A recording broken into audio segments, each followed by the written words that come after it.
que está aí nos Estados Unidos há o quê? 20 anos já? Além de estar na vice-diretoria do The Atlantic Council, você vive esse sistema. Como que é essa lógica de early vote, essa lógica de voto por correios, que a gente não tem aqui no Brasil, e que impacta, né, o resultado final até o 3 de novembro? Já começou a votar, é isso? Como que funciona? Conta pra gente. Isso, obrigada, Suamon. Primeiro de tudo, eu queria muito agradecer a você, equipe HelpGov, pela parceria com o Atlanta Council. A gente está super feliz de estar fazendo esse evento hoje. E boa noite para todo mundo aí no Brasil. Como você mencionou, eu já estou aqui nos Estados Unidos, tenho 20 anos, eu cresci no estado de Wisconsin, na verdade, que foi super interessante, mas eu sou de Belo Horizonte. Bom, falando um pouquinho sobre o sistema de votos pelo correio aqui nos Estados Unidos, que é bem único. Existem dois tipos de sistemas de votação pelo correio: o voto universal e o voto ausente. Depende de em qual estado você mora, que é como o Carlos disse, né? Aqui cada estado tem as suas próprias regras eleitorais. Alguns estados têm esse voto pelo correio universal, que quer dizer que os estados enviam cédulas, o que eles chamam de ballots, para todos os eleitores registrados. Então, você já recebe em casa um mês ou algumas semanas antes do dia da votação, você recebe a sua cédula que você preenche e manda de volta pelo correio. Isso eles chamam de Universal Mail-in Voting, que é o voto pelo correio universal. Outros estados votam pelo correio por meio da votação ausente, que é o que eles chamam de absentee voting. E isso quer dizer que o eleitor tem que pedir, solicitar uma cédula, uma ballot, pelo correio, que então eles mandam para você em casa. Em 2016, para te dar uma ideia, quase, um quarto dos votos nos Estados Unidos, 33 milhões dos votos foram feitos pelo correio. Então, é muito, muito comum isso aqui. Nos estados que permitem essa votação absentee, essa votação ausente, onde a pessoa tem que pedir uma cédula, o que você faz é que você escreve, liga ou acessa pela internet o site, você faz o pedido para a sua autoridade eleitoral local e eles mandam para casa. Em alguns lugares, isso é assim que você tem que se familiarizar muito com as regras do seu próprio estado. Em alguns estados, você tem que fazer uma justificativa da razão por qual você precisa ter essa cédula para votar absentee. Isso pode ser, porque você vai estar viajando na época, porque você mora fora do país, porque você está doente, não pode presencialmente ir num lugar fazer o seu voto. Mas isso tudo, como vocês sabem, está mudando muito com a pandemia. Eu acho que, em geral, muitos dos estados, quase todos, já davam essa opção de votar pelo correio, mas agora eles estão tentando fazer isso um pouco mais geral, um pouco mais fácil para tentar receber a maioria dos votos antes, assim o povo fica um pouco mais seguro e não tem que ir em pessoa enfrentar a fila para votar. O processo, isso e vocês já devem saber bem, esse tema inteiro de votação pelo correio tem sido muito politizado aqui na conversa, especialmente pelos candidatos, mas especialmente pelo presidente Trump em si, que tem várias vezes alegado que esse sistema pelo correio pode causar fraude, que pode causar bias. Na verdade, nada prova isso. O sistema é realmente muito seguro e é uma prática que já existe há centenas de anos. O processo em si é o que faz isso tudo seguro. Então, eu vou terminar falando um pouquinho de como funciona. Quando você registra para votar, você tem que usar o seu nome e você tem que dar o seu endereço de casa, de onde você vai registrar. Depois que você depois que você dá o seu pedido, as autoridades eleitorais enviam a cédula para o seu endereço residencial e eles te dão um envelope de segurança, onde você coloca a sua cédula para o voto ser privado, ninguém vai ver, ninguém vai poder escrever nada, ninguém vai poder rabiscar, não pode mudar nada. E a cédula é devolvida lacrada e colocada. Então, o eleitor assina. Depois que eles colocam tudo dentro do envelope, eles têm que assinar a parte de trás do envelope. Você fecha, eu queria até ter um aqui para mostrar. Fecha, eles cobrem onde você assinou para ninguém poder falsificar a sua assinatura e você manda de volta. Quando eles recebem, quando as autoridades eleitorais recebem o seu envelope, eles verificam o nome e eles verificam o endereço. E isso impede que a pessoa vote mais do que uma vez ou vote de vários endereços diferentes, por exemplo. Então, o processo é realmente muito seguro. No dia da eleição, os estados contam as cédulas que eles receberam pelo correio, somam os resultados e juntam esses números aos votos que eles recebem presencialmente. E eu terminaria dizendo que eu acho que esse tema de votar em casa tem sido politizado porque certas pessoas, grupos de pessoas aqui nos Estados Unidos, são menos prováveis a votar. Por exemplo, os jovens votam menos, os idosos votam menos, minorias, gente de baixa renda. E esse sistema de voto pelo correio, ele dá essa oportunidade a mais pessoas poderem votar. Em alguns estados, essas pessoas tendem a ser de um certo partido ou outro, então a preocupação é que, para os republicanos, pelo menos, que isso pode gerar mais votos do Partido Democrata. Não tem evidência disso, mas realmente o voto pelo correio dá sim uma oportunidade para vários grupos vulneráveis votar, e especialmente para as pessoas que estejam doentes, que não possam usar transporte público, os mais idosos que têm que ficar em casa. Então, um processo participatório que dá realmente uma oportunidade a todos aqui nos Estados Unidos de participarem da democracia. Então, é um perigo realmente, concluindo que é um perigo realmente essa narrativa de fraude eleitoral sem provas, porque gera uma desconfiança no sistema e isso pode dar muitos problemas no futuro. Isso nunca foi problema aqui nos Estados Unidos, como eu disse antes, muitos dos estados tinham já esse processo, nada mudou, eles só estão tentando facilitar um pouco isso. Então, assim, não tem causa para preocupação que vai ter fraude em massa eleitoral aqui. Pode ter um caso ou outro, mas nada que afetaria o resultado do jeito que o presidente tem dito que afetaria. É isso, Suelma. Obrigada, Roberta. De fato, a Dow, por exemplo, que é uma empresa americana, a empresa onde eu trabalho, a gente tem uma ação de engajamento, o seu voto importa, e a empresa paga o tempo da pessoa que vai votar. Não é comum, não é isso? Para eu ir votar, eu tenho que fugir da empresa rapidinho, ir lá votar na hora do almoço, mas não necessariamente tenho tempo. Então, é uma lógica diferente, né? Isso, realmente aqui não é feriado, o dia da votação não é feriado,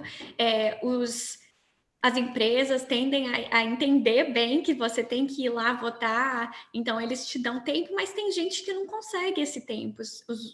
Os trabalhadores que trabalham por hora podem não ter tanta flexibilidade. Então, realmente, assim, esse acesso que o povo tem ao voto pelo correio, ao voto absentee e ao voto antecipatório é ótimo para essas pessoas que não possam ir lá enfrentar uma fila, que esse ano as filas seriam mais maiores, porque eles estão tentando fazer o sistema seguro para o Covid, distanciamento social, tem menos pessoas fazendo trabalho voluntário nos lugares onde tem a votação, por questões de segurança de saúde. Então, quanto mais o povo votar pelo correio, melhor.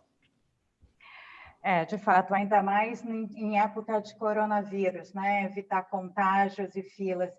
Carlos, antes de passar para o Abrão, porque eu gostaria de ouvir do Abrão muito sobre os efeitos desse processo eleitoral nas relações Brasil-Estados Unidos, tendo o privilégio de ter tido ele antes como secretário de Comércio Exterior do finado Ministério do Desenvolvimento, Indústria e Comércio, e hoje como vice-presidente da ANCHAM, e é a única pessoa que esteve no mesmo processo de negociação do acordo ontem anunciado, dos dois lados da mesa. Então, assim, eu gostaria de usar o Abrão para trazer esse tema, puxar um pouquinho esse tema aqui, aproveitando a oportunidade do dia, né? Eu queria te pedir dois esclarecimentos. Um é o ponto que o Diego, o nosso conselheiro do IRELGOV, responsável pelo eixo de internacionalização, nos traz, que você falou que eram 4 presidentes eleitos sem ter sido com a maioria do voto, né? Como que tem uma razão estrutural para isso ou não? E aí você segura essa, porque eu queria te pedir para explicar um pouquinho mais só como funciona a votação para a Câmara dos Deputados, House of Representatives, para o Senado, e esses ciclos de eleições intermediárias e eleições gerais nos Estados Unidos, porque, por exemplo, muitos dos nossos colegas não sabem que o mandato de um deputado nos Estados Unidos são de 2 anos, não é isso? Isso, justamente o que foi pensado na Constituição americana é que os representantes da vontade popular seriam os deputados, não o presidente, né? Então, os deputados seriam eleitos diretamente, inclusive os senadores, originalmente, não eram eleitos diretamente, né?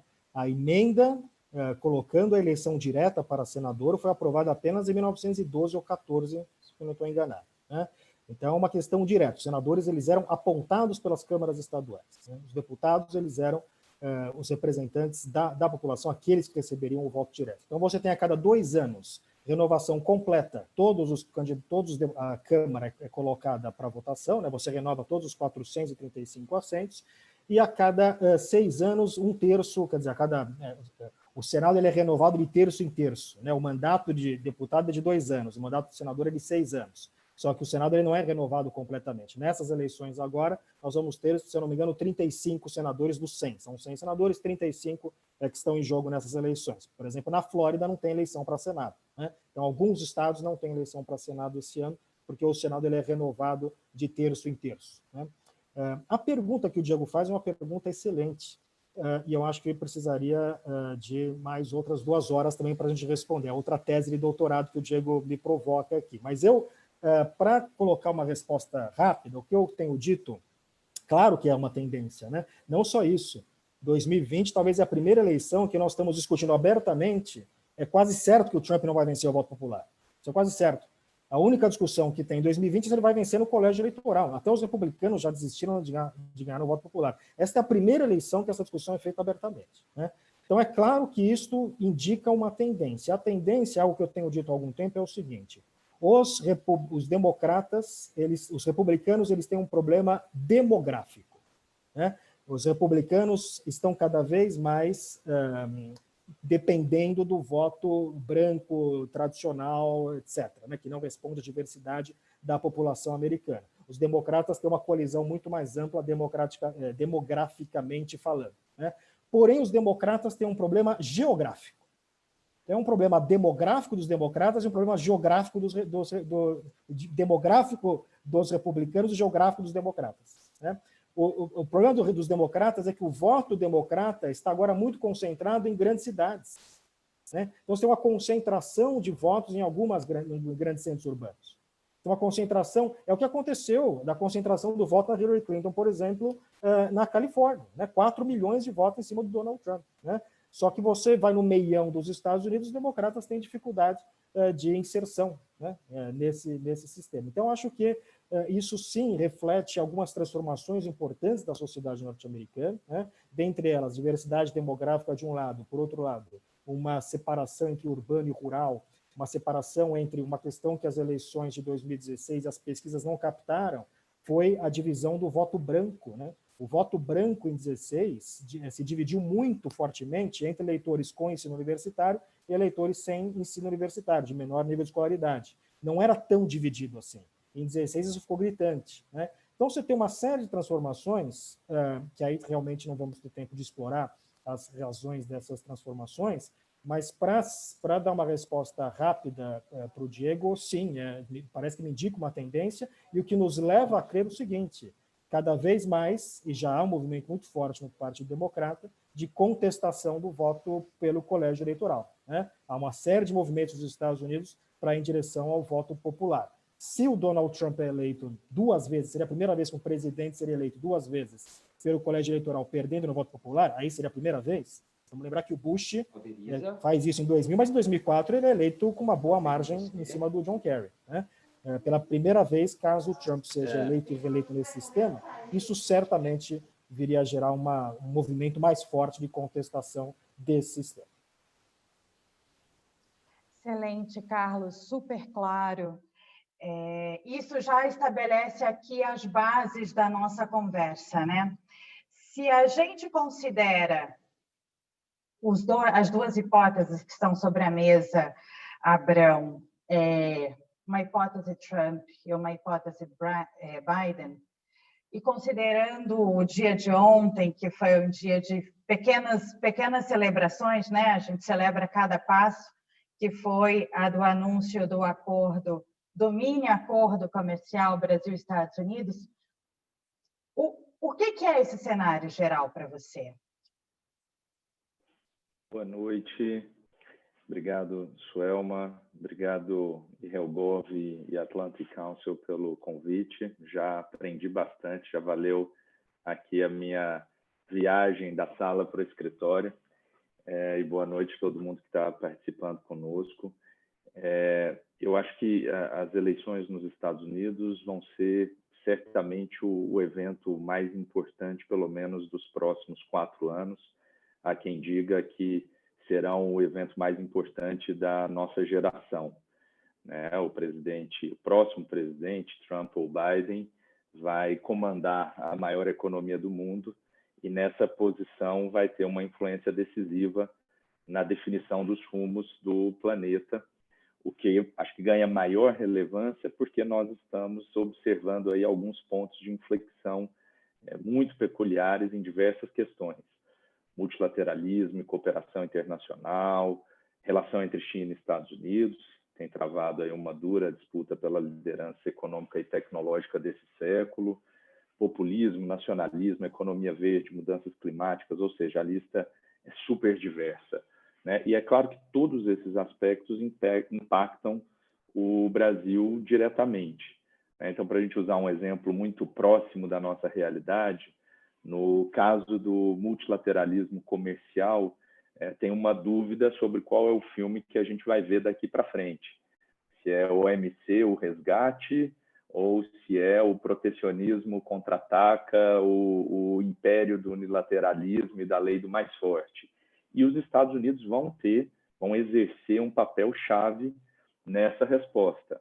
Imagina só, o Brasil num mundo sem um sistema orientado por regras, para disciplinar o comércio internacional, vai estar num mundo muito mais desfavorável. Então, acho que uma primeira consideração para essa provocação são esses impactos amplos derivados do fato de que o Brasil faz parte do mundo, não é todo mundo que acredita nisso, mas é verdade que a gente está inserido aí na bolinha azul, né? O outro ponto, mais diretamente relacionado à sua pergunta, é o que nós devemos esperar da influência do resultado dessas eleições na dinâmica da relação Brasil-Estados Unidos, né? Considerando principalmente a importância que os Estados Unidos têm para a nossa relação econômica comercial, segundo maior parceiro comercial, principal investidor estrangeiro no país, ou seja, a gente tem uma interação aí muito forte. E nesse ponto, eu realmente acredito que a força dos interesses econômicos envolvidos nessa relação faz com que ela tenha uma certa estabilidade daqui para frente, né? Independentemente dos ciclos políticos e da alternância entre republicanos e democratas, né? Acho que a vertente empresarial é uma realidade que, em certa medida, acontece apesar dos governos, né? O que eu quero dizer com isso? Que as empresas americanas e brasileiras vão continuar fazendo negócios, investindo, comercializando entre si, quem quer que seja o presidente a partir de janeiro do ano que vem, né? Ou seja, o interesse econômico é um impulso poderoso e pragmático. Agora, isso não significa, é claro, que não vai ter diferença a depender do resultado. É óbvio que vai ter diferenças e diferenças muito fortes, né? Os governos têm aí um papel importante, principalmente em criar melhores condições para o desenvolvimento dos negócios, maior integração comercial e assim por diante. Duas figuras para finalizar esse comentário, né? Acho que se o ganhador for o Trump, é possível esperar uma continuidade da agenda bilateral que está em curso hoje, que é muito influenciada pela afinidade entre os líderes máximos políticos, entre Trump e Bolsonaro, e também uma continuidade dessa tentativa de se construir uma agenda nas áreas econômica, comercial, defesa, e nisso eu acho que se insere o seu comentário do acordo que foi anunciado ontem e que a gente pode aprofundar um pouquinho mais para frente. Agora, mesmo com essa maior afinidade, isso não significa que num cenário de 4 anos trumpianos adicionais, a gente não vai ter pontos de fricção na relação. Existe uma natureza aí muito transacional da forma como Trump lida com as questões comerciais e econômicas, e essa maneira tende a colocar pressão em diversas áreas da relação com o Brasil. A gente tem a lista de irritantes comerciais, de acesso a mercados em vários setores, o fato de que o Brasil é um país em desenvolvimento, isso daí deriva uma série de situações específicas no sistema multilateral de comércio, infraestrutura 5G, posição do Brasil em relação à China, ou seja, tem também um rol extenso de temas que são quentes e que poderiam chacoalhar aí a relação bilateral. A segunda figura se o vitorioso for o Biden, e aí eu acho que a principal mudança é que nós veremos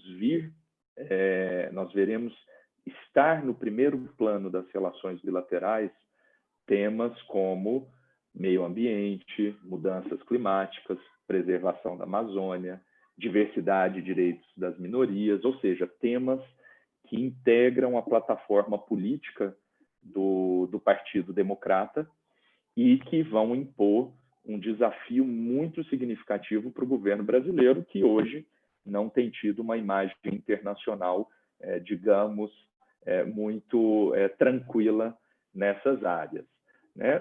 Se tem um silver lining aí, se tem um ponto positivo, é que o Biden conhece bem o Brasil, tem uma noção muito exata da importância da relação bilateral. Ele, enquanto vice-presidente, desempenhou um papel importante na relação, na construção, na articulação com os Estados Unidos, e isso é um ativo muito importante. Ainda assim, eu imagino que isso não vai ser suficiente para neutralizar essa demanda da agenda, da pauta democrata, mas, por outro lado, também não significa que os esforços nas áreas econômica e comercial vão cair por terra, né? Obviamente, depende da reconstrução de relações entre os dois governos, virão acompanhados por essa bagagem que vai ser muito desafiadora, mas há um interesse forte em se seguir construindo e aprofundando a relação bilateral. Obrigada, Abrão. De fato, você nos traz aí um panorama bem interessante para o que é o futuro dessa relação Brasil-Estados Unidos nesse novo contexto, né, pós-eleitoral. Antes de avançar para conversar um pouco mais sobre Trump versus Biden em relação com o Brasil, Eu queria pedir a Roberta, rapidinho, Roberta, que você comentasse a pergunta da professora Denilde, a nossa diretora de ensino e pesquisa do IHELGOV, que é uma especialista nas relações Brasil-Estados Unidos, em política externa americana, e que deixa uma provocação sobre o direito ao voto aqui conosco no chat. Bem rapidinho, porque eu queria passar para um outro ponto que talvez seja bastante interessante no contexto das nossas discussões aqui no IHELGOV, no Brasil, sobre o marco regulatório da atividade de relações governamentais, que é o formato do financiamento de campanha americano, né? O Brasil optou recentemente por migrar para um sistema de financiamento público de campanha como uma solução aos desafios de Caixa 2 e todas as investigações de corrupção no país, mas os Estados Unidos têm um sistema privado de doação de campanhas que eu acho que vale a pena a gente explorar. Então, eu vou te pedir para comentar rapidinho aqui a pergunta da professora Denilde e já avançar um pouco mais sobre o que é esse lobby nos Estados Unidos, como esse lobby funciona, como que está estruturado, qual é o papel de um think tank nesse lobby. E aí, Carlos, já te prepara que eu quero saber de você. Como é que faz PEC, o que é super PEC, o que é mini PEC, como é que é organizada essa lógica eleitoral americana e como isso se relaciona à atividade de lobby no país também. Roberta, você pode fazer essa gentileza? Claro, não. Obrigada, Denilde, pela pergunta. É uma ótima pergunta. Eu falei um pouquinho antes sobre os grupos de eleitores aqui nos Estados Unidos que são um pouco menos prováveis a votar. E sim, existem algumas questões sociais para isso, mas como a professora Denilde falou, existem também algumas barreiras que são criadas por leis ou regulações nos estados. Uma que chega em mente para mim, que eu acho que afeta muito as pessoas de baixa renda e as minorias aqui nos Estados Unidos, é o fato de que alguns estados requerem que você tenha, por exemplo, uma carteira de motorista ou uma carteira de identificação, que você apresente essa carteira de motorista no local da votação no dia. Muita gente aqui nos Estados Unidos não tem carteira de motorista por várias razões, porque não podem dirigir, porque não tem dinheiro, porque etc. Então, isso é uma dessas barreiras, um exemplo de uma barreira que às vezes impede a pessoa de poder votar no dia.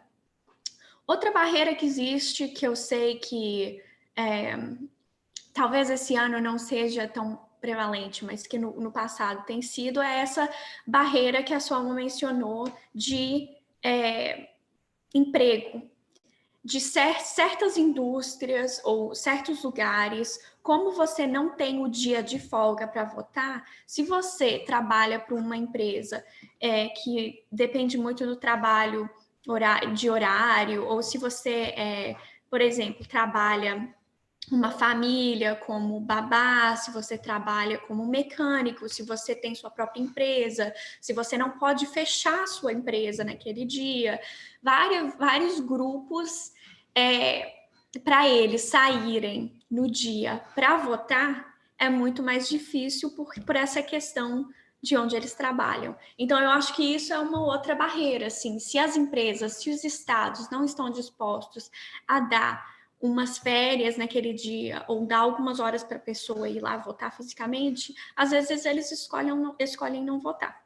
Eu acho que a última barreira tem vários outros exemplos, mas a última barreira sobre que eu queria falar é mais uma barreira social. Tem grupos nos Estados Unidos que sentem como se o voto não conta, se eles não se sentem ouvidos e eles não se sentem como vale a pena votar porque os políticos ou porque os candidatos não chegam a priorizar as questões que são importantes para eles no dia a dia. Então, essa é uma questão, eu acho que é uma outra questão, assim, é difícil para eles saírem de casa e votar se eles não se sentem ouvidos e fisicamente se eles não podem sair de casa porque não tem carro, não tem dinheiro para transporte, não podem tirar o dia de folga do trabalho, tem criança doente em casa, não tem babá para deixar a criança. Então, todas essas questões são barreiras, eu acho.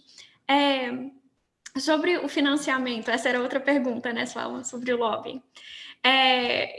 Sim, Roberta, porque a gente está aqui com os nossos associados em HelpGov, e esse é um debate muito presente, né? No Brasil, a gente vem discutindo regulamentação, o próprio governo federal vem apresentando propostas para melhorar esse ambiente do relacionamento setor público e setor privado, e a gente acabou de decidir, há uma eleição atrás, de que a gente ia abandonar o sistema privado para migrar para o sistema público, no entendimento que isso daria mais transparência, reduziria a corrupção.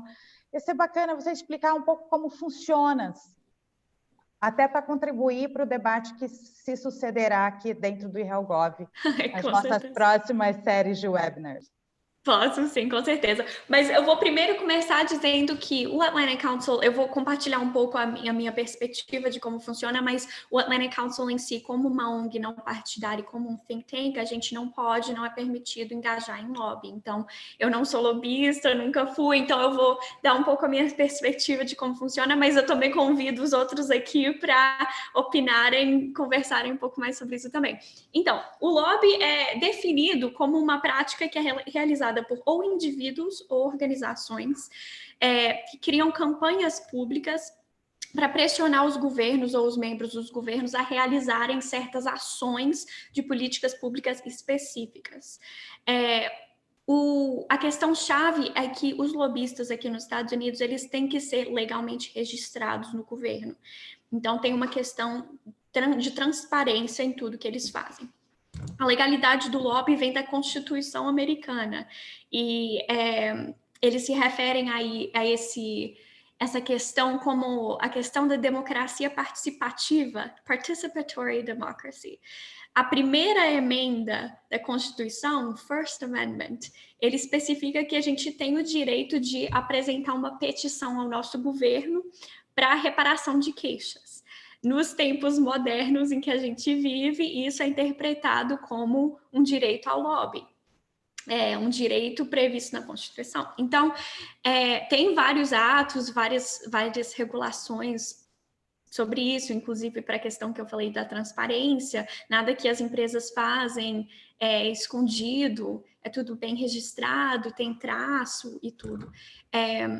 Mas a meta do lobby e como se conecta a essa questão da democracia participativa é que o lobby foi criado para dar aos indivíduos e aos grupos uma voz para eles poderem influenciar a política pública de uma maneira mais ampla, que eles não necessariamente poderiam fazer como pessoas, como indivíduos. Então, a meta é que os lobistas devem representar os interesses dos muitos e fazerem com que esses interesses sejam ouvidos pelos políticos. Tem uma diferença super importante, eu termino com isso, entre o lobby e advocacy. E eu não sei se em português a gente chamaria de advocacy ou só advocacia, provavelmente não advocacia, mas advocacy é o processo em que as partes interessadas, elas fazem suas vozes serem ouvidas sobre questões que afetam as vidas delas. Então, geralmente no nível local, estadual, nacional, isso inclui ajudando os políticos e os formuladores de políticas públicas a entenderem questões, a acharem soluções específicas para os problemas sociais. A maioria das organizações sem fins lucrativos aqui, as ONGs, eles participam em advocacy. O lobby, por outro lado, envolve mais atividades que apoiam diretamente ou se opõem diretamente a uma legislação apresentada pelos políticos públicos. Então, é o lobby contra ou a favor de uma legislação específica. Então, tem regras do IRS sobre isso, as empresas têm partes do orçamento dedicados a isso, as atividades de indústrias. Então, mas eu acho importante notar que tem essa diferença. O advocacy é mais educativo, é mais shedding light, eles chamam aqui, né? Aumentando um pouco o foco a certas questões, e o lobby seria mais um posicionamento a favor ou contra certas legislações, coisas mais específicas apresentadas. Eu vou deixar por aí, mas se alguém mais tiver alguma coisa a acrescentar, por favor. Eu vou juntar esse tema porque, de fato, o financiamento de campanha nos Estados Unidos ele está muito associado ao lobby, né? E uma série de discussões em torno de a capacidade financeira da indústria de influenciar o processo decisório vem desde a formação, da forma como as empresas podem aportar doações de campanha para os candidatos. E aí eu vou te pedir um socorro, Carlos. Explica para a gente como funciona isso. Porque assim fica mais claro até para entender por que se associa as duas matérias, né? Legal. Gosto que a Suelma só me joga perguntas simples de serem respondidas. Olha que coisa simples. Como funciona o financiamento de campanha nos Estados Unidos? Eu vou tentar, claro, simplificar, né? Em linhas gerais, quer dizer, o que acontece? Existem, primeiro, quem rege essa legislação é federal, né? Tem legislações estaduais para financiamento estadual de campanha. Então, falando da legislação estadual. Em linhas gerais, a gente pode entender que existe o comitê de campanha do candidato, doação direto para o comitê de campanha do candidato, e tem os PACs, que é o que você falou, né? Que são Political Action Committees. As doações diretas para comitê dos candidatos, elas são meio restritas, né? Há uma restrição em termos de um cap, em termos de valor que você pode contribuir, e corporações, por exemplo, não podem contribuir, né? Unions, né? Sindicatos não podem contribuir, né? Então, algumas restrições para contribuições de campanha. Houve um aumento muito grande das chamadas das contribuições pequenas de campanha, que são aquelas abaixo de $200, né? Interessante que, por exemplo, em 2016, o Trump recebeu um caminhão de doações, de pequenas doações abaixo de $200. Se não me engano, mais do que a Hillary Clinton. Aliás, se não me engano, está recebendo agora em 2020 mais do que o Joe Biden. Pequenas contribuições, né? Claro que com a internet e tal facilitou muito esse processo de indivíduos darem pequenas contribuições para as campanhas. Os PACs, aí eles são organizações mais complexas que podem aceitar dinheiro também. Eu posso doar para um PAC ele defende uma ideia, uma causa, né? Então tem centenas de PACs, Political Action Committees, nos Estados Unidos, e esses PACs eles podem atuar em conjunção com a campanha, né? Como eles atuam em conjunção com a campanha, também há alguns limites na atuação em termos de doação. Por exemplo, o indivíduo pode, se não me engano, doação máxima para a campanha de um candidato deve ser $3, $5 mil, alguma coisa assim, e doação máxima para o PAC é $5, $6 mil, alguma coisa nesse sentido, né? Então, eu posso doar para o PAC, posso doar para o candidato. O que aconteceu recentemente, veja, em 2010, é que uma decisão da Suprema Corte, desde 2010 apenas, portanto, apenas 10 anos atrás, permitiu os tais dos Super PACs, né? Estes Super PACs, eles podem conseguir uma contribuição ilimitada. Não tem limitação para quanto você pode dar dinheiro para o Super PAC. Só que os Super PACs, eles são PACs independentes. Eles não podem atuar em coordenação com a campanha do candidato, né? Um exemplo de um Super PAC, que eu acho que todo mundo deve conhecer, ou pelo menos está acompanhando. Não sei se vocês conhecem o Lincoln Project, né? O Lincoln Project está fazendo um baita sucesso aí, fazendo uma série de propaganda contra o Trump. Tá. Bom, o Lincoln Project não é afiliado à campanha do Biden. Ele é um Super PAC. Então, portanto, ele pode receber doações ilimitadas, né? A crítica ao Super PAC é que o Super PAC pode ser muito influente nas eleições e receber uma montanha de dinheiro de corporações, né? Esse tem sido um elemento importante em termos de discussão de financiamento de campanha nos Estados Unidos. Porém, curiosamente, é interessante o fato de que, graças às novas formas de comunicação, internet, tem crescido bastante o número de doações individuais, né? O Bernie Sanders recebeu muito isso nas primárias, mas é interessante, é algo a ser marcado, a quantidade de dinheiro que o Trump recebeu, né? A candidata de Wall Street em 2016 era Hillary Clinton, não era o Donald Trump. Arrisco a dizer que em 2020 é o Joe Biden, se você olhar o padrão de financiamento de campanha, né? Então, enfim, para ser sucinto, eu destacaria esses pontos. Excelente, obrigada, Carlos. De fato, por exemplo, na empresa onde eu atuo, a gente está trabalhando um PAC Black Caucus, que é de apoio a candidaturas negras, por exemplo. Então, os PACs falam sobre posicionamentos, né? Mais do que sobre candidatos, estrito sensu. Eu queria voltar com você, Abrão, se você me permitir, porque eu acho que estamos em tempo de migrar para essa cenarização, de fato, né? E aí o Diego Bonomo deixa aqui essa pergunta, que é tentando entender o que é um cenário e outro e como o caso de uma eleição Biden e uma eleição Trump afeta o futuro desse acordo comercial que foi anunciado ontem. Se você quiser até entrar um pouquinho mais explicando o que é o acordo e quais são os capítulos que são contemplados no acordo, acho que vale a pena para o conhecimento dos nossos participantes, mas também tentando entender como que um cenário Trump ou um cenário Biden afeta o futuro dessas negociações, pensando um pouco mais especificamente nas relações comerciais e nas relações bilaterais entre os dois países. Ótimo, Suelma. Então, eu vou começar aqui pelo finzinho da pergunta dele, que é a respeito da composição do Congresso, né? Como fica, mesmo se tiver Trump, mas com um Congresso com predomínio democrata, e o contrário, né? Se isso tem peso ou não. Eu acho que tem peso preponderante, né? Até porque e o Diego conhece o funcionamento do Congresso americano como poucos, né? Acho que foi inclusive um licensed lobbyist, né? Então vai depois falar tudo que eu cometi de erro.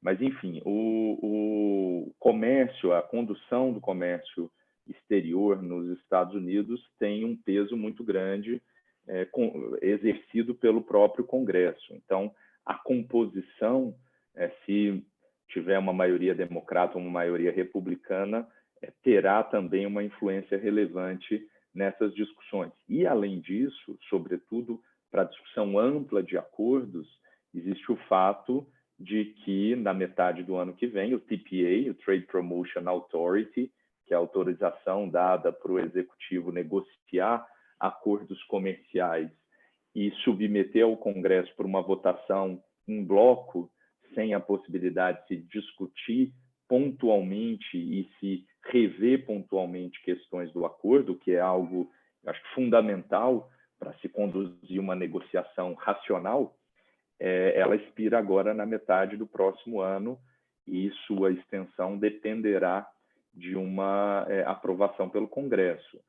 Mesma coisa, vamos supor, se tem uma continuidade do governo Trump, mas as duas casas forem lideradas por democratas, essas discussões de meio ambiente vão ganhar, de meio ambiente, direitos humanos, etc., vão ganhar mais peso ainda. A gente viu há poucos meses quase a totalidade dos representantes do Comitê de Finanças do Senado, Finanças não, Ways and Means do Senado se posicionando de forma contrária a um acordo comercial com o Brasil. Se a gente tiver um peso ainda maior dos democratas, esse tema inevitavelmente vem à tona e assume também o centro um pouco do palco se houver alguma evolução para a negociação de um acordo amplo entre Brasil e Estados Unidos. Sobre o acordo que foi anunciado agora recentemente, eu vou tentar ser bastante sucinto, né?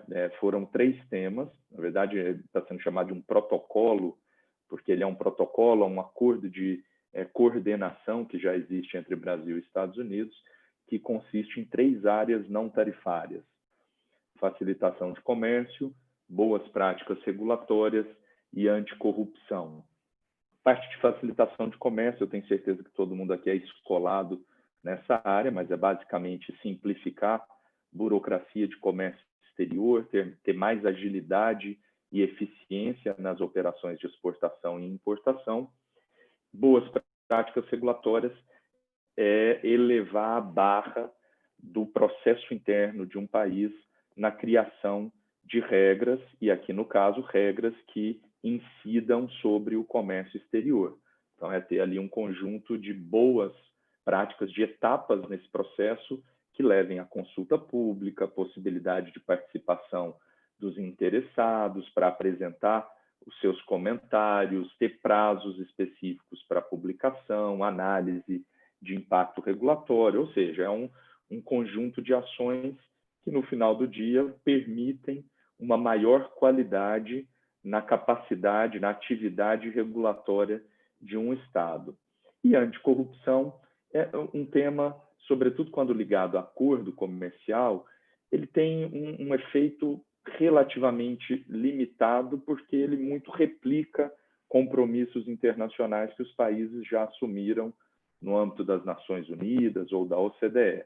Então, esse eu diria que tem mais um valor simbólico do que qualquer outra coisa. Mas os dois outros, facilitação de comércio e boas práticas regulatórias, esses têm um potencial de contribuir muito para o avanço da relação bilateral.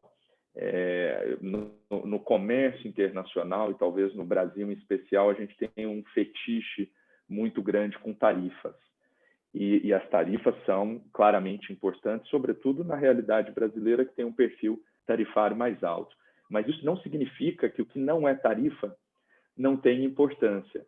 E, nesse caso, essas duas áreas, muito provavelmente, em conjunto, podem ter um impacto até mais forte do que a redução agregada das tarifas. Em alguns setores, é claro, as tarifas podem ser até proibitivas em um cenário extremo.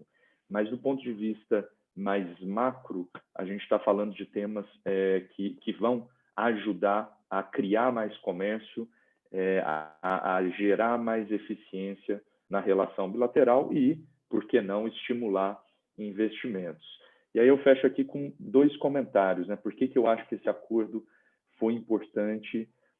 Porque ele parte de uma via muito pragmática, né, Suelma? Você acompanhou muito o processo, você sabe que desde o ano passado, com essa nova administração, tinha aí um grupo muito bem organizado do setor privado empunhando essa bandeira de um começo, né, de um acordo gradual de comércio, porque entendia da complexidade de se avançar na negociação de todos os temas que compõem um acordo de livre comércio.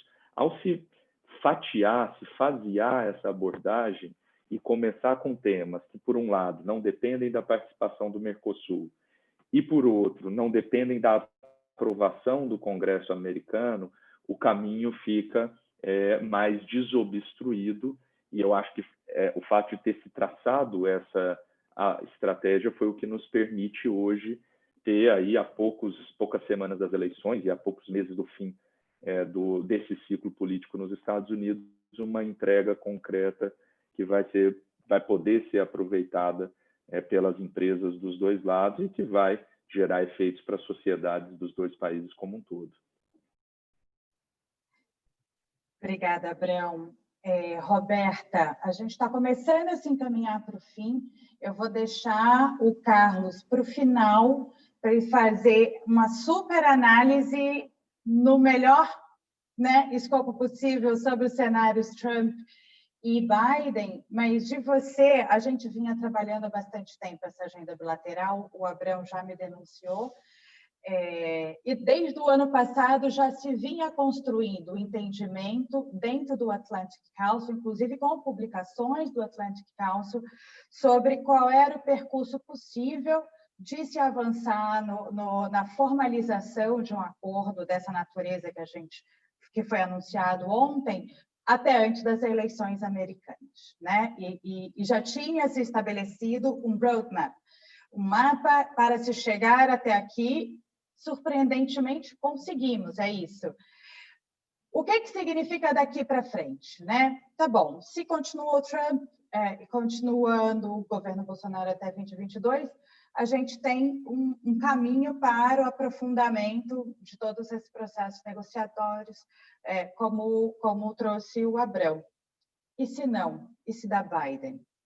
O que a gente está vendo? Qual é a discussão? Essa discussão está posta desde lá atrás, né, da primeira reunião da nova composição do CEO Forum, no ano passado, estava na mesa, na discussão do CEO Forum agora no mês passado, e continua com uma interrogação na minha testa. O que você nos diz sobre isso? Olha só, para falar a verdade, como o Abrão disse, esse é um protocolo muito pragmático. E é um que beneficia muito os setores privados dos dois países. Eu acho que não importa quem for o presidente que ganhar aqui nos Estados Unidos no dia 3, eu acho que esse acordo não será afetado de nenhuma maneira negativa. Eu acho que os dois países querem uma continuação, um aprofundamento da relação bilateral econômica.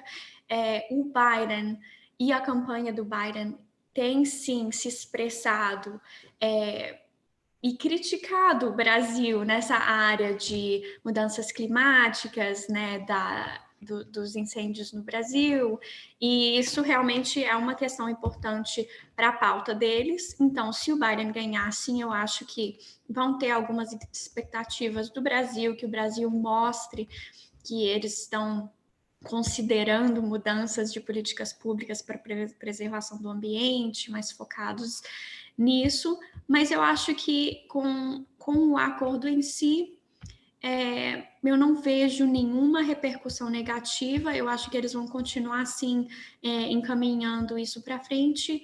Eu sei que tem que ser aprovado no Senado brasileiro, mas não tem que ser aprovado no Congresso americano, e eu acho muito improvável que um presidente americano, mesmo sendo Biden, que ele impeça que um acordo desses vá adiante. Eu acho que é uma conquista para os dois países, é uma conquista enorme para as equipes, para os ministérios de economia, para o USTR, para o Ministério da Economia do Brasil, e com todo mundo que tem trabalhado nisso. Então, eu não vejo um governo democrata fechando a porta para a continuação dessa conversa, mas eu acho que sim, eles vão ter algumas expectativas do Brasil, e talvez seja um pouco mais um caminho para cima, um uphill battle, que eles falam, para o Brasil aqui nos Estados Unidos. Mas como o Abrão disse, como o Carlos disse, o Biden tem trabalhado com o Brasil muito no passado, e eu acho que o Brasil continua sendo um parceiro super importante, um aliado super importante para os Estados Unidos, para os democratas e para os republicanos. Obrigada, Roberta. Antes de te passar a palavra, Carlos, o Abrão deixou quicando uma bola, e a Juliana Vilhana, nossa diretora de parcerias internacionais aqui do IRALGOV, pegou ela. Abrão, a Juliana quer saber sobre o tema do 5G e a pauta agrícola nesse contexto, nesse mesmo contexto de mudança nos dois governos, né? Numa manutenção Trump e de uma mudança, alternância de poder com o governo Biden.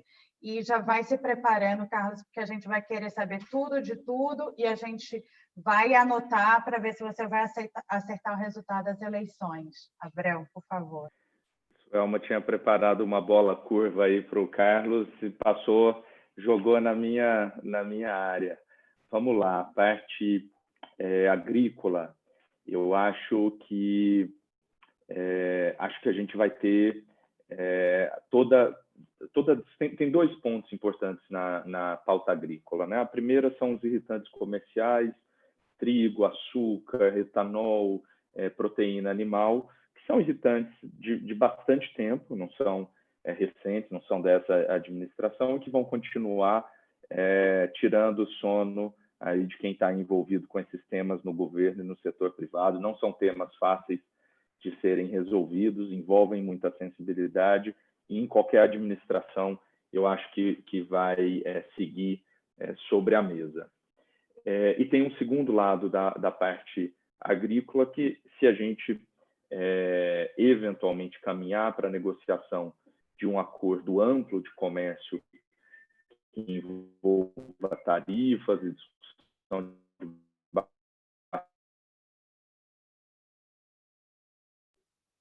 barreiras sanitárias e fitossanitárias, aí esse é um tema que assim, vai sair maiores produtores, exportadores desses produtos e tem aí uma competição muito dura entre os dois lados. Se governo brasileiro e governo americano quiserem criar uma agenda positiva, tem espaço, né? Acho que tem a possibilidade de, considerando esses interesses exportadores dos dois países para o restante do mundo, tem espaço para construir uma agenda de cooperação, de desenvolvimento de novos mercados, de aproximação de regulamentos. Então, aqui talvez seria o caminho para buscar superar essas disputas pontuais.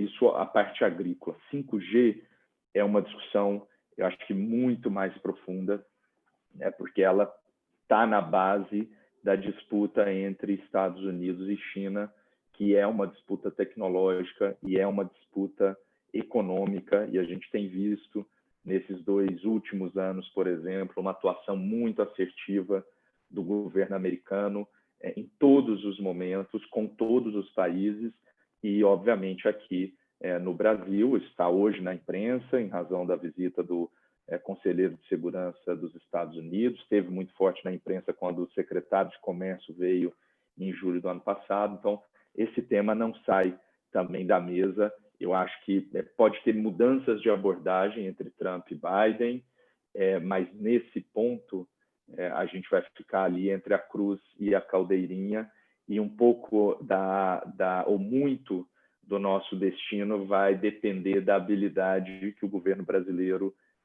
precisará ter para navegar aqui sem necessariamente tomar partidos explícitos, né? Jogar um pouco com essa dualidade e buscar extrair algumas vantagens dessa competição que existe entre as duas maiores economias do mundo. Então, Juliana, obviamente eu não vou te responder com todas as palavras sobre 5G, vou deixar uma resposta precisa e certeira para o próximo bloco, quando o Carlos vai nos contar aí quem vai ganhar as eleições. Obrigado. Obrigada, Abrão. Carlos, agora é com você. 1, quem ganha as eleições? 2, o que acontece se cada um, ou Trump ou Biden, ganha? Bom, quero agradecer a Suelma por exercitar o meu poder de síntese, né? Porque e o Abrão que me manda, a Suelma já manda essa bola torta, o Abrão chutou aquela bola que vem na cabeça, né? Eu vou citar uns dados. Olha, a Roberta explicou muito bem, brilhantemente, as modalidades de voto nos Estados Unidos, né? De voto mais cedo, early voting, e o voto por correio.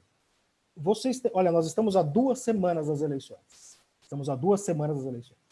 Vocês têm ideia quantas pessoas já votaram? 35 milhões de pessoas já votaram. Só o número de pessoas que já votaram no Texas é mais da metade do total de pessoas que votaram em 2016. Há 2 semanas das eleições. Eu repito, estamos há 2 semanas das eleições, só as pessoas que já votaram no Texas é mais da metade do total de pessoas que votaram em 2016. Né? Bom, isso indica, primeiro, provavelmente um alto índice de comparecimento. Né? É claro que o fato de quem está votando antes não pode ser que menos pessoas compareçam no dia, então, no fundo, não seja tanto assim o comparecimento. Mas há uma série de indicativos que dizem que é um tsunami de comparecimento. Né? Mas, fundamentalmente, eu acho que esta é uma eleição de muitas incertezas. Né? Daí, razão pela qual não tenho como responder a sua pergunta. Fosse uma eleição relativamente normal, e veja, não é o pior argumento para mim é aquele, não, mas as pesquisas erraram em 16. Não tem, esse é o argumento mais pobre que se pode fazer para esta eleição. Né? Pode ser que até que as pesquisas errem, mas se elas errarem, será por outras razões diferentes das de 2016. Né? Eu acho que, primeiro, que as pesquisas elas acertaram muito a sua metodologia. Segundo, que nós temos muito mais pesquisas. Né? A quantidade de pesquisa que nós temos no Wisconsin em 2020, a gente não teve em 2016, para citar o estado da Roberta, né? E que é um estado importante, né, Roberta, em 2020, um estado swing state importante. Né? Então, houve um ajuste em qualidade e um aumento de quantidade. Há muito mais pesquisas sendo feitas nesses swing states. Mas há algumas incertezas, né? Nós nunca tivemos uma eleição no meio de uma pandemia. Então, isso coloca um grau de dificuldade para a gente poder avaliar qual vai ser o impacto dessa logística do voto, né? Como o Roberto explicou, por exemplo, na Pensilvânia, para você mandar o voto pelo correio, você precisa botar a sua cédula dentro de um envelope. Se você manda a sua cédula fora do envelope, ela é rejeitada. Nas eleições, nas primárias na Pensilvânia deste ano, nas primárias da Pensilvânia deste ano, se eu não me engano, eu acho que 50 mil, alguma coisa assim, de cédulas foram rejeitadas. Muito bem, o Trump ganhou na Pensilvânia por 44 mil votos de diferença. Eu quero dizer o seguinte, veja, é difícil a gente fazer uma análise nesse sentido, porque eu não sei se as velhinhas da Flórida vão preencher direito a cédula, eu não tenho como avaliar isso, né? E isso pode ter um impacto nessas eleições, né? A quantidade de gente votando mais cedo, e veja, há uma questão fundamental aqui que é o seguinte, 50%, 60%, em alguns estados, 70% dos eleitores que dizem votar no Biden dizem que vão votar por correio ou votar mais cedo. Os eleitores do Trump vão comparecer em massa no dia nas urnas, vão comparecer em massa no dia de votação, né? Voto por correio demora mais para eu contar. Em alguns estados, como na Pensilvânia, por exemplo, não é o caso da Flórida, mas na Pensilvânia, você só pode contar o voto depois que fecham as urnas. Então, pode ser que a gente tenha na Pensilvânia... Olha que confusão. Pode ser que a Pensilvânia seja a Flórida de 2020. Pode ser que a Flórida foi em 2000, vai ser a Pensilvânia multiplicado à 10ª potência, porque uma coisa é você ter o Al Gore, outra coisa é você ter o Trump perdendo as eleições, né? A Pensilvânia, vamos imaginar o seguinte, na noite da eleição, o Trump está à frente do Biden, com alguma vantagem. 2 semanas depois, o Biden passa o Trump. Olha o que vai acontecer nessas 2 semanas conhecendo o atual presidente dos Estados Unidos, tal qual nós os conhecemos. Então, veja que é muito difícil, se fosse uma eleição normal, eu diria para você, Suelma, que o Biden, de fato, tem 80% de chances de ser eleito. Aliás, essa é uma outra questão, né? Os estatísticos dizem há 17% de chance do Trump ser eleito. Bom, 17% não é zero, né? 17% é a chance de você tirar um 6 num dado. 17% é a chance de você fazer uma roleta russa e acertar um tiro. Veja, se eu falo para você, olha, você entra nesse avião, tem 17% de chance de cair, você entra no avião? Olha como 17% não é tão ruim assim, né?